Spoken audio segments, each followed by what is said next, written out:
Claude, il y a des questions qui te sont, à mon avis, plutôt destinées. C'est sur la question de mise en retraite.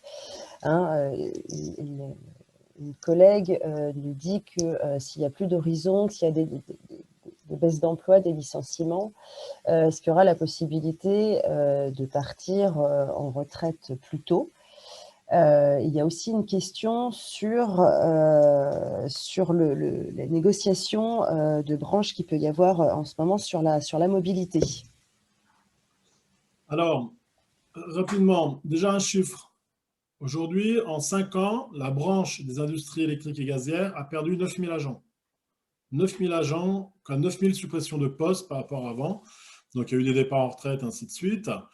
Aujourd'hui, s'il y a des mesures sur des départs en retraite anticipés, ce qu'on appelle les congés de fin de carrière, les CFC entre autres, ce seront des mesures d'entreprise, pas de branche.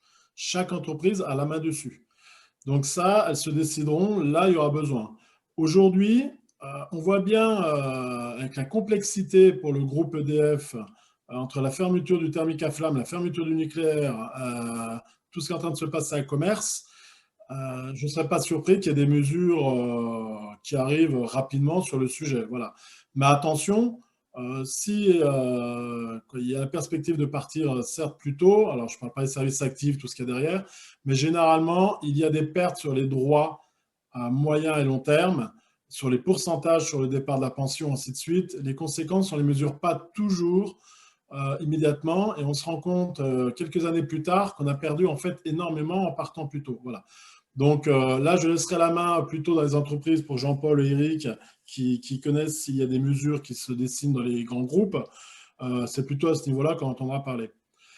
Pour ce qui est des négociations de branche, aujourd'hui, il y a eu jusqu'à maintenant des débats informels sur ce qu'on appelle la mobilité et la sécurisation des parcours professionnels. On va bientôt entrer dans le dur de la négociation. Donc ça, c'est lié entre autres à la fermeture du thermique à flamme charbon, mais pas uniquement. Ce projet de négociation, actuellement, s'articulerait autour de 5 thèmes. Et vous allez voir qu'ils ne sont pas anodins comme par hasard. Le premier thème, sur lequel on adhère pas mal, c'est une nouvelle plateforme web. C'est une nouvelle bourse à l'emploi. Aujourd'hui, la bourse à l'emploi aux IEG, elle est dépassée, elle ne répond plus aux attentes. Ça ne répond pas pour les alternances, voilà, il y a beaucoup de choses à revoir. Donc, il y aurait une nouvelle plateforme web qui remplacerait la bourse à l'emploi. Il y aurait une réflexion sur l'accompagnement de la mobilité de branche avec la portabilité des droits. Comment passer éventuellement d'une entreprise à l'autre, d'un IEG, d'une boîte IEG à une autre boîte IEG, et quels seraient les droits que nous pourrions transférer d'une boîte à l'autre sans perdre. Je parle d'un droit chez nous aux IEG qui est énorme, c'est l'ancienneté. L'ancienneté est actuellement transférée d'une entreprise à l'autre. Ça vaut de l'or. Si vous êtes dans la métallurgie, ce n'est pas le cas. Il y a plein de branches, ce n'est pas le cas. Et or, quand vous perdez l'ancienneté, vous perdez beaucoup. Nous, l'ancienneté est transférable dans les IEG. Ensuite, le troisième thème, ça serait un dispositif de solidarité de branche dans le cas de mobilité externe forcée, du style ce qui se passe dans le charbon, avec des PSE à la clé, suite à des décisions gouvernementales. Ça serait, en gros, dans les grandes lignes, même si aujourd'hui, c'est les grandes idées des thèmes, voilà, ça serait de mettre en place un travail, on va dire, régional entre les entreprises des groupes. Donc, quand je dis groupe, comprenez bien que ce n'est pas que IEG. Il y a beaucoup d'entreprises, comme l'a dit tout à l'heure Eric, qui sont dans le groupe EDF ou Engie, mais qui sont hors statut IEG. Donc aujourd'hui, ils travaillent à des passerelles entre les IEG pour aller en dehors des IEG, mais en restant dans le groupe. Voilà. Et là où ça devient piquant, c'est qu'aujourd'hui, les employeurs veulent qu'on travaille sur des mesures d'accompagnement de branche permettant de quitter le statut des IEG dans un cadre défini, dont le rachat de droits acquis. Sous-entendu, le rachat du tarif agent. Je m'explique. Quelqu'un qui a fait 15 ans aux IEG, tout juste 15 ans, il est rentré dans la boîte à 20 ans, il a 35-36 ans. On décide voilà, il y a une restructuration, on décide de qui quitte les IEG. Aujourd'hui, il faudrait lui proposer, tu as 36 ans, on propose de te racheter tes droits aux IEG, tout le reste, voilà, et tu quittes la boîte pour de bon. Voilà. Donc, vous comprenez que ça pose un vrai souci, surtout avec l'actualité des entreprises, mais on voit quand même que toutes les pièces du puzzle commencent à se mettre en place. On voit que quelque chose se dessine.